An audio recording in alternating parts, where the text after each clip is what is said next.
À la fin des années 90, les États-Unis et plus particulièrement la Californie sont envahis par un nouveau fléau, les skaters. Des ados qui aiment faire des conneries, porter des fringues trop larges et écouter de la musique débile. Et ils détestent leurs parents, l'école, prendre des douches, mais par-dessus tout, leur petite amie Jessica qui les a quittés 2 semaines avant le bal de promo. T'es bien renseigné toi. C'est arrivé d'un peu nulle part, mais on va voir ensemble comment toute une génération s'est mise à écouter un style de musique où l'important c'est pas le fond, mais c'est pas la forme non plus.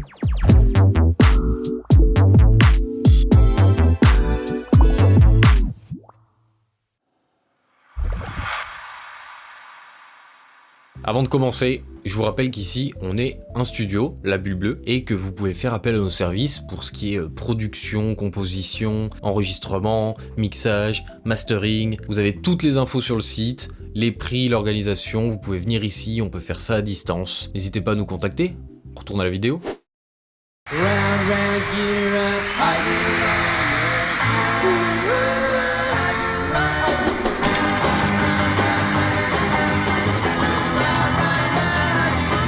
Suite au rock popularisé dans les années 60 avec les Beach Boys, les Beatles, plusieurs styles se popularisent à leur tour, fin des années 70, début des années 80. On voit la montée de mouvements plus populaires comme la funk, la disco, avec des groupes comme Earth, Wind & Fire, les Jackson 5 ou encore Kool and the Gang. Mais le rock subsiste encore et toujours, et il va se découper en 2 mouvements principaux. On a des groupes qui vont embrasser la mouvance populaire et qui vont créer des morceaux calibrés pour la radio, avec le rock FM.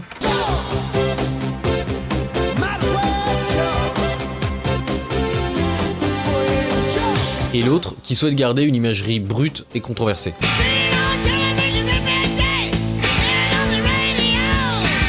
On en a même d'autres qui vont réussir à faire les deux en même temps, comme Scorpion par exemple, où dans un même album on va avoir Loving You Sunday Morning, qui est presque une hymne FM. On va avoir également Always Somewhere, une ballade mélancolique. Ou alors Coast to Coast, qui est presque du métal progressif entre guillemets sans parole.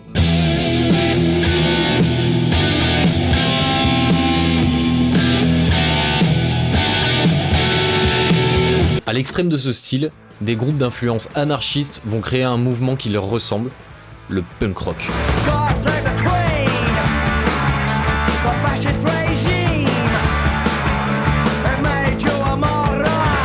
On retrouve des patterns de batterie qu'on avait à l'époque chez les Beatles ou encore chez les Beach Boys, avec ce fameux patou patou patou.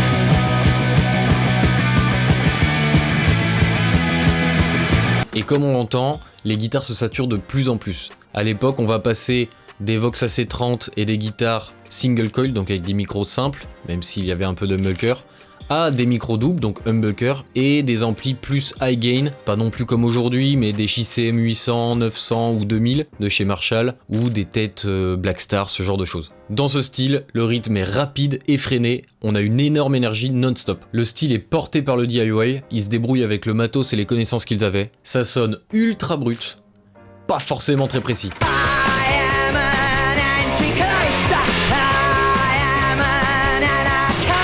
Le côté anarchiste, il ressort soit dans la forme, avec une énergie sauvage et violente, soit dans le fond, avec des textes engagés, avec une vue critique sur leur société.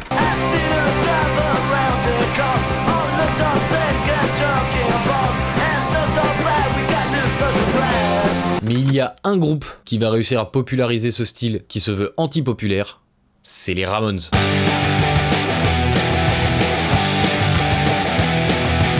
Il conserve les particularités rock du punk rock, mais incorpore la gaieté et les mélodies de la pop. On se retrouve un peu avec un truc no future, mais avec des paillettes quand même.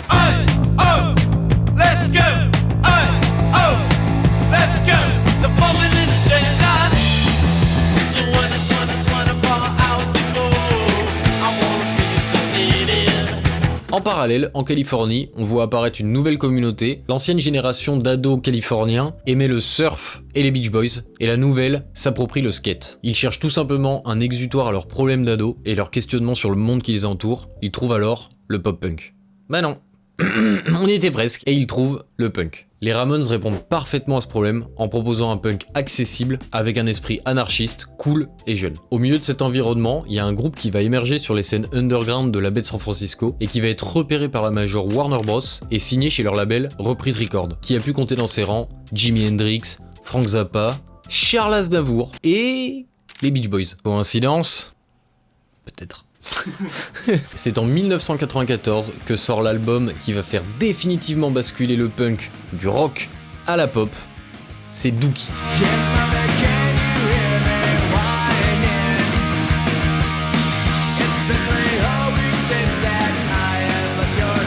Et au fait, ce petit groupe, c'est Green Day. Ils vont alors définir les bases du genre en parallèle avec The Offspring qui sort leur album Smash à peu près en même temps. Ce style, il est caractérisé par des techniques de composition simples et distinctes. Tout d'abord, on a les power chords. Qu'est-ce que c'est des power chords ? C'est des accords avec un intervalle très simple. On a la fondamentale, donc la note, et la quinte.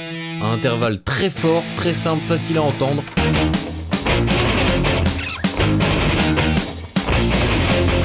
On va aussi voir apparaître un enrichissement de la composition avec ce qu'on appelle des leads et des layers. Donc à la guitare, on va rajouter des petites mélodies et des couches superposées pour grossir le son afin d'avoir un son plus puissant. Commencez à comprendre le mot puissance, ça va, hein. Et je vous mets un petit extrait de notre son qu'on a préparé pour la semaine prochaine.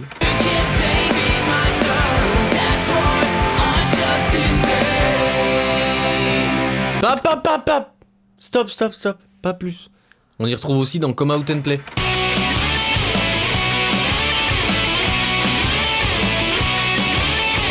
On a également des harmonies, ça c'est pas nouveau, mais là il y en a beaucoup, dans les voix et dans les instruments. Qu'est-ce que ça va faire ? Ça va grossir le son et le rendre plus puissant.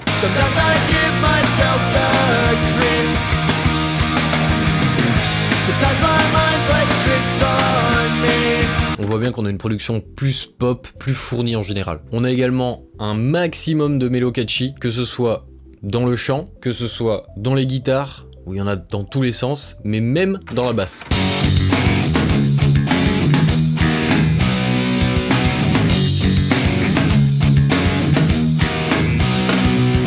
Et ce qui, à mon sens, définit le plus le style, c'est la batterie. On retrouve un truc ultra énergique, ultra rapide, avec le fameux beat punk. Patou. Ça fait 2 fois que je vous le fais celui-là, donc profitez.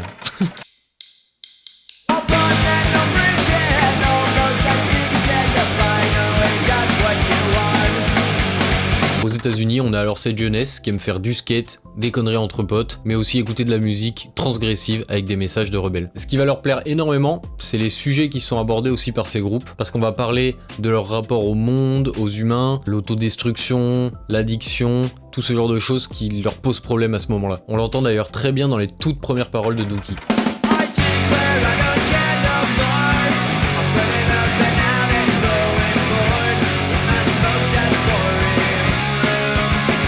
Une chaîne va totalement comprendre l'engouement, c'est MTV qui va décider de faire tourner ses clips en boucle. La machine est alors lancée. Toute une génération devient une culture avec leur musique, leur style vestimentaire, leur festival, puisqu'on a l'apparition du Warped Tour qui est sponsorisé par Vans, le petit lien avec le skate, tout ça, qui fait en fait une tournée en emmenant des groupes punk à droite à gauche, mais aussi leur film avec l'arrivée en 1999 de American Pie, dont la BO nous fait découvrir un petit groupe émergent du style, Blink-182.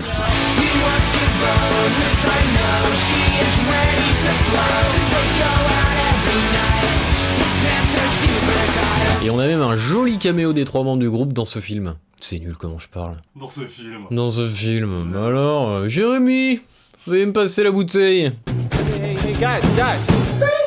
Check this out. Oh my god. That guy's in my trig class. Oh no. Go trig boy, it's your birthday. Cette saga, American Pie, elle fait partie intégrante de la culture et de cette époque, parce qu'elle va nous faire découvrir, au fur et à mesure des films avec leur BO, énormément de groupes du style, dont 2 qu'on va retenir aujourd'hui pour en discuter, c'est Blink-182 et Sum 41. Il y en a évidemment plein d'autres, mais je vous laisserai aller les écouter par vos propres moyens, là on va se concentrer sur ces 2-là. Pourquoi j'ai choisi ces 2 groupes ? Parce que, à mon sens, c'est les 2 formations qui représentent le mieux les bons clichés du genre, en allant droit au but, avec des morceaux simples, efficaces, résonnant entièrement avec la mentalité de l'époque. Même si chacun a ses petites particularités, on va avoir Blink qui est plus centré autour de la batterie à mon sens, avec Travis Barker qui est une sorte de machine monumentale, et de l'autre côté Sum 41 qui va plus avoir une approche presque métal des fois, qui pourra se rapprocher de groupes comme Sleeping with Sirens. Du coup, on reprend les bases, prenez un petit stylo et une feuille, on va cocher les beats énergiques. Des mélodies dans tous les sens, ultra catchy. Des power chords dans absolument tous les morceaux.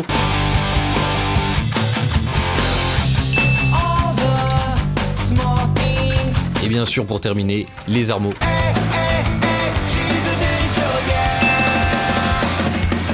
Bah voilà, je pense que c'est un 5 sur 5 en fait. À la fin des années 2000, le mouvement commence à s'essouffler un peu. S'essouffler. Oh, je m'essouffle. À la fin des années 2000, le mouvement va commencer quand même à s'essouffler dû à la séparation de certains groupes, comme Blink par exemple. On va voir que cette génération a un peu grandi et passé à autre chose. La nouvelle va commencer à écouter plus le hip-hop. Le rap va devenir la nouvelle façon d'exprimer ses soucis, comme le pop-punk l'a fait avant lui, et comme le rock l'a fait encore avant. Mais du coup, on peut carrément rapprocher ces trois styles, nés de contre-culture et qui ont une vocation contestataire. Ils auront résonné chacun avec la génération de leur époque. C'est pourquoi quelques rappeurs ou pop stars ont incorporé dans leur musique ce style qui a bercé leur adolescence. C'est stressant quand tu fais. C'est pourquoi on va retrouver quelques rappeurs ou pop stars qui vont incorporer dans leur musique des éléments de ce genre qui a bercé leur adolescence. Let's go! Par exemple, en 2019, il y a l'une des plus grandes figures de proue du pop punk, Travis Barker, qui va être appelé par Halsey en studio pour un morceau en feat avec Youngblood, 11 Minutes. Les deux artistes qui ont écouté du pop punk pendant leur adolescence cherchent à rajouter un truc organique à leur musique et décident d'appeler Travis Barker pour enregistrer une vraie batterie.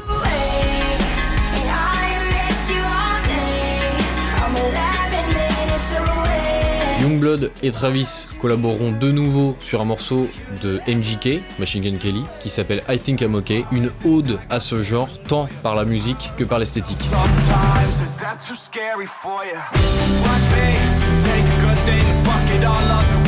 Ce morceau marque alors la plus grosse renaissance du genre en confirmant la collaboration entre MGK et Travis sur ces deux albums consacrés au pop-punk. Il y en a trois que j'aurais envie de citer particulièrement, c'est Jawbreaker tout d'abord parce que pour moi c'est vraiment le style qui est là, voilà, il a fait du pop-punk.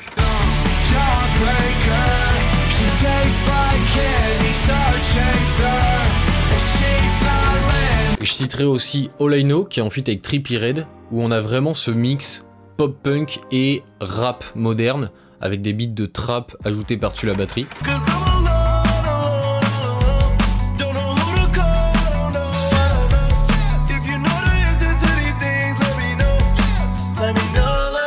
Et enfin, WW4 qui fait réponse à WW3 dans l'album précédent où c'est juste du punk tout droit pendant moins de 2 minutes je crois.